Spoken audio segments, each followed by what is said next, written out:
जी friends, आप देख रहे हैं यूट्यूब चैनल वॉइस ऑफ ज्ञानी और मैं सफदर खान ज्ञानी। अच्छा फ्रेंड्स, क्यूसी में आप एनालिस्ट हैं, टेस्टिंग के लेवल पर है, क्योंकि क्यूसी में बहुत सारे एनालिस्ट होते हैं। हर एनालिस्ट टेस्टिंग नहीं करता है खास लेवल के बाद।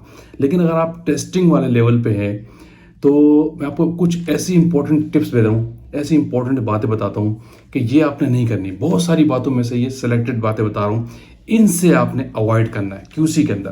क्योंकि आप क्यूसी के फिर इस टेस्टिंग का जो लेवल है आपका, इस करियर में ये जो आपका टेन्योर है, इसमें आप सक्सीड होंगे। क्योंकि जब तक आप बाईपास नहीं कर सकते, क्योंकि आपको एक खास लेवल तक टेस्टिंग करनी होती है, इन चीज़ों में एक्सपर्ट होना पड़ता है। उसके बाद ही फिर आप किसी मैनेजमेंट में सीनियर लेवल पे उसके बाद आते हैं। तो इन बातों से आपने अवॉइड करना है। अगर ये बातें आपके अंदर है तो फिर आपको क्यूसी के टेस्टिंग वाले लेवल पे ग्रोथ होने में प्रॉब्लम होगा। तो बड़ी इंपॉर्टेंट वीडियो उन लोगों के लिए जो खास स्पेसिफिकली टेस्टिंग करते हैं क्यूसी में एज एनालिस्ट के लेवल पे। तो वीडियो आप पूरी एंड तक देखिएगा, बड़े इंपॉर्टेंट पॉइंट बता रहा हूँ। भाई मेरा यो यो तू मेरी मखना, कदम तू तेरे संभल के रखना। जी फ्रेंड्स, मैं आपको बताता हूँ कि कौन से वो पॉइंट है जो नंबर ऑफ पॉइंट में से ये सिलेक्टेड पॉइंट बता रहा हूँ कि सिर्फ इन 3 पॉइंट्स को आपने कंसिडर कर लिया। 3 पॉइंट बताऊंगा बहुत इंपॉर्टेंट। तो आपका क्यूसी का जो टेस्टिंग का लेवल है, वो टेन्योर है, वो उसमें आप सक्सीड होंगे। इसमें सबसे बड़ी इंपॉर्टेंट और पहली बात है वो है अवॉइड रिपीट एनालिसिस। आपने क्यूसी में अगर एज एनालिस्ट काम कर रहे हैं तो आपको 99.9% आपकी कोशिश होनी चाहिए, आपने किसी टेस्टिंग को रिपीट नहीं करना। कोई ऐसा टेस्टिंग नहीं करना जो आपकी रिपीट एनालिसिस की तरफ चला जाए। क्योंकि आपकी जो टेस्टिंग होती है डायरेक्ट रिपोर्ट होती है आपके बॉस को। ये डायरेक्ट इम्पैक्ट बॉस आपका मैनेजमेंट देख रहा होता है। बहुत सारी चीज़ें जो नहीं देख रहा होता, जो आपकी इंटरनली होती हैं, जो इनडायरेक्टली प्रेशर के तौर पर सामने आती है। लेकिन जो टेस्टिंग वाला लेवल है, इससे डायरेक्ट इम्पैक्ट आपकी बॉस के पास आपकी रिपोर्ट जा रही थी। तो आपने रिपीट एनालिसिस से बचना है। क्योंकि रिपीट एनालिसिस आपकी कब जाती है, इसके पीछे बहुत सारे फैक्टर है। नंबर, जब आप गलत वेइंग करेंगे और आप नहीं सीखेंगे कि मुझे स्टैंडर्ड और सैंपल्स की वेइंग किस तरीके से करनी, तो डेफिनेटली आपके रिजल्ट ठीक नहीं आते। जब आपके रिजल्ट ठीक नहीं आते तो आपकी एनालिसिस रिपीटेशन पे जाती है। ठीक है, आपने सैंपल प्रिपरेशन ठीक तरीके से नहीं किया। जो एसओपी में स्टेप्स दिए गए हैं, गिवन स्टेप्स हैं, आप उनको फॉलो करना नहीं सीख रहे कि मुझे कैसे कौन सा सॉल्वेंट किस वक्त डालना है, किस तरह मिक्सिंग करनी, किस तरह सोनिकेशन पे करना है और किस टाइम तक मुझे हीटिंग करनी है सैंपल प्रिपरेशंस पे, तो डेफिनेटली आपके रिजल्ट ठीक नहीं आएंगे। और रिजल्ट ठीक नहीं आएंगे, आपकी एनालिसिस रिपीट पे जाएगी, किसी और एनालिस्ट को आपको काम दिया जाएगा और आपके एंड से बड़ा वर्स इंपैक्ट जा रहा होगा क्या एज ए एनालिस्ट जो आप काम कर रहे हैं। ठीक है, तो वेइंग नहीं ठीक कर रहे, प्रिपरेशंस ठीक नहीं कर रहे, तो डायरेक्ट इंपैक्ट आपके उस पर जा रहा है। ठीक हो गया। ये 2 पॉइंट है कि रिपीट एनालिसिस को बेस कर रहे होते हैं। आपकी वेइंग, आपकी प्रिपरेशंस, आपका जो एचपीएलसी पे या दूसरी चीज़ों पर इंपैक्ट आता है वर्किंग का। जब आपकी रिपीट एनालिसिस जारी होगी, इसका तीसरा कॉन्सिक्वेंट इफेक्ट बता रहा हूँ, फिर आपको मेगा इंस्ट्रूमेंट पे काम ही नहीं मिलता। ठीक है, अगर आपके एचपीएलसी में अगर आप रिपीट एनालिसिस करते हैं तो आपको उस जगह से हटा दिया जाता है, किसी दूसरी आपके ऊपर क्लासिकल मेथड्स पे आपको रख दिया जाता है, टाइट्रेशन आपको दे दी जाएगी, किसी दूसरे कामों में आपको लगा दिया जाएगा। लेकिन एचपीएलसी की जो मेगा इंस्ट्रूमेंट है, क्रिटिकल इंस्ट्रूमेंट है, क्रूशल इंस्ट्रूमेंट है लेबोरेटरी का, उसमें आपको एक्सेस नहीं मिलेगा, उस पर आपको हटा दिया जाएगा।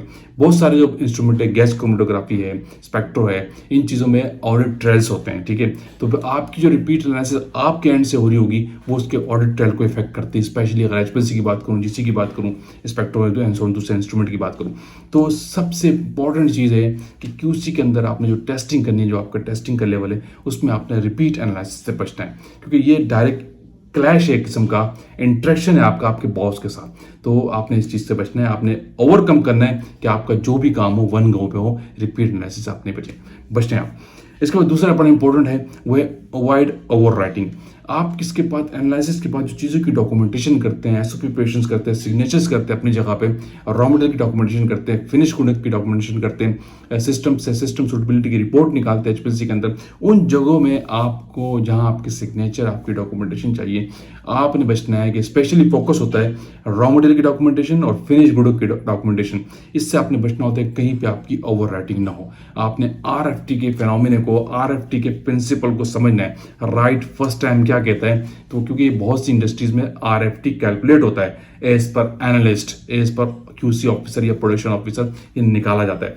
ठीक है, तो आपने इससे भी बचना है क्योंकि जो आपकी डॉक्यूमेंटेशन है यही बॉस के टेबल पर डायरेक्ट प्रेजेंट होती है और ये ऑडिट पे प्रेजेंटेशन होती है आपकी डॉक्यूमेंटेशन। ऑडिटर तो आपको देख ही रहा होता है कि सिर्फ ऑडिट डॉक्यूमेंटेशन की बेस पे, ऑडिटर तो आपको टेस्ट करवा के नहीं देख रहा, वो तो अगर विजिट पे आ गया और आप वहाँ काम कर रहे हो तो आपको चेक कर लेगा, अलग बात है। लेकिन जो ऑडिट को बेस कर रहा होता है 90% वो डॉक्यूमेंटेशन पे बेस कर रहा होता है। तो इसमें डॉक्यूमेंटेशन आपकी ऐसी हो, आपने अल्कोआ के प्रिंसिपल को समझना है कि अल्कोआ क्या होता है बेसिकली, ठीक है, RFT क्या होता है। तो ये चीज़ें आपने समझ ली है ताकि आपकी डॉक्यूमेंटेशन में किसी भी एंड से ओवर राइटिंग ना हो।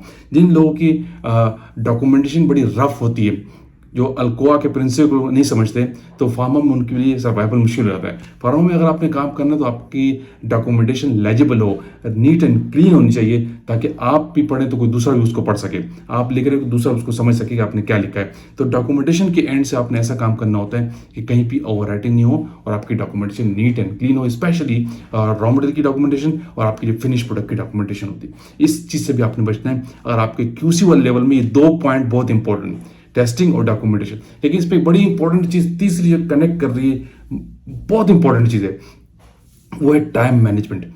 अगर आपके अपने काम में टाइम मैनेजमेंट नहीं है, ठीक है, यानी अगर आपको 2 घंटे का काम दिया गया है, आप उसको 4 घंटे पे कर रहे हैं, इट मीन्स कि आप फेल हो जाएंगे उस जगह के अंदर।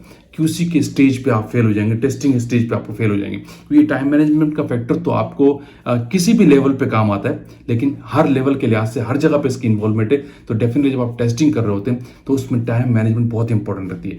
2 घंटे का टेस्ट हो तो आपने 2 घंटे में उसको मैनेज करना है, रिपोर्ट देनी है, रिलीज करना है आगे, क्योंकि आपके ऊपर प्रोडक्शन बेस कर रही होती है। जब आप QC एनालिस्ट जो होता है किसी चीज़ को रिलीज करता है तो उस रिलीज की बेस पे, उस सर्टिफिकेशन की बेस पे, उसके रिलीज टेक की बेस पे आगे प्रोडक्शन चलती है। तो आपका काम ऐसा टाइम मैनेजमेंट हो कि आपको जो काम दिया गया है वो उसी टाइम में हो रहा है कि उसमें आप पे रिपीट ना हो। क्योंकि जब आपकी टाइम मैनेजमेंट नहीं होती या आपकी एनालिसिस रिपीट पे जा रही होती है तो उस केस में भी आपका टाइम मैनेजमेंट फेल हो जाता है, ठीक है। यानी आपने एक काम को 2 बार किया तो आपका टाइम मैनेजमेंट खराब हो गया। तो इसीलिए अगर आप वेइंग कर रहे हैं तो प्रॉपरली वेइंग करें, प्रिपरेशंस कर रहे हैं तो प्रॉपरली करें, और पूरी ओवरऑल एनालिसिस की डॉक्यूमेंटेशन कर रहे हैं, उसकी टाइम कैलकुलेशन आपको आनी चाहिए कि HPLC पे काम कर रहे हैं तो मैं पहले कैसे कैलकुलेट कर लूँ कि मेरी जॉब कितने घंटे की है। तो उस लिहाज से आपने देखना है कि मैंने पहले कौन सा काम करना है। मैं एक एग्जांपल दे रहा हूँ आपको। रॉ मटेरियल के केस में आपने देखना है कि मुझे इसमें LOD का टेस्ट भी है, इसमें ऐसे HPLC पे भी है, इसमें अपीयरेंस भी है, लॉस एंड ड्राइंग भी है, सल्फेटेड एश का भी टेस्ट है। तो अब आपने उसी वक्त कैलकुलेशन सबसे पहले करनी होती है विदिन 5 मिनट्स कि मुझे कौन सा टेस्ट किस टाइम करना है और किस टेस्ट को मुझे प्रायोरिटी देनी है। ऐसा नहीं हो कि आप सिर्फ LOD में लगे हैं आपका HPLC रह जाए, या आप सिर्फ HPLC पे लगे हैं 4 बज जाए और आपका LOD का टेस्ट रह जाए। तो डेफिनेटली फिर आप उसको टाइम को मैनेज नहीं कर पाएंगे, आप रिलीज नहीं कर पाएंगे, आपकी रिलीज रुक जाएगी। तो अगर आप एक रॉ मटेरियल की एक फिनिश की टेस्टिंग कर रहे हैं तो उसमें ओवरऑल जितना टाइम लग रहा है उसको आपको मैनेजमेंट करने में, उसको मैनेज करने में आपके अंदर स्किल होनी चाहिए। ये टाइम मैनेजमेंट की स्किल ऐसी है, अगर ये आप नहीं रखते तो भी आप हर लेवल पे फेल हो जाएंगे। लेकिन जो QC वाले लेवल है उसके अंदर भी इसकी इन्वॉल्वमेंट बहुत ज़्यादा है, क्योंकि आपकी एनालिसिस पे पूरी प्रोडक्शन बेस कर रहे होते। तो ये वो फ्रेंड्स 3 इंपॉर्टेंट फैक्टर है, अगर आपके अंदर ये है, इनसे आप अवॉइड करते हैं तो आपकी जो एनालिस्ट वाला लेवल है, अगर आप एनालिस्ट है 2 साल 4 साल पर टेस्टिंग करते हैं तो आपके अंदर कमांड आ जाएगी। इसके बाद आप किसी प्रमोट हो जाएंगे किसी दूसरे लेवल पे। ये वजह होती है बहुत से लोग प्रमोट नहीं होती, प्रमोशंस नहीं आती, क्योंकि वो इस लेवल को क्लियर नहीं कर पाते। वो टेस्टिंग में इतना टाइम लगा देते हैं 4 साल 5 साल, क्योंकि उनकी टेस्टिंग वाली एक्सपर्टीज ही नहीं आती। तो टेस्टिंग वाली एक्सपर्टीज लाने के लिए इन 3 चीज़ों को आपने अंदर मस्ट रखना है। नंबर 1 है अवॉइड रिपीट एनालिसिस, ठीक है। नंबर 2 है कि अवॉइड ओवर राइटिंग, और नंबर 3 है टाइम मैनेजमेंट। ये आपने लाजमी रखना है। अच्छा, इससे रिलेटेड कुछ अदर थिंग्स भी है। फॉर एग्जाम्पल्स आपका बिहेवियर, आपका एटीट्यूड विद कोलीग्स, ठीक है, बहुत इंपॉर्टेंट चीज़ है, बहुत इंपॉर्टेंट पॉइंट्स है।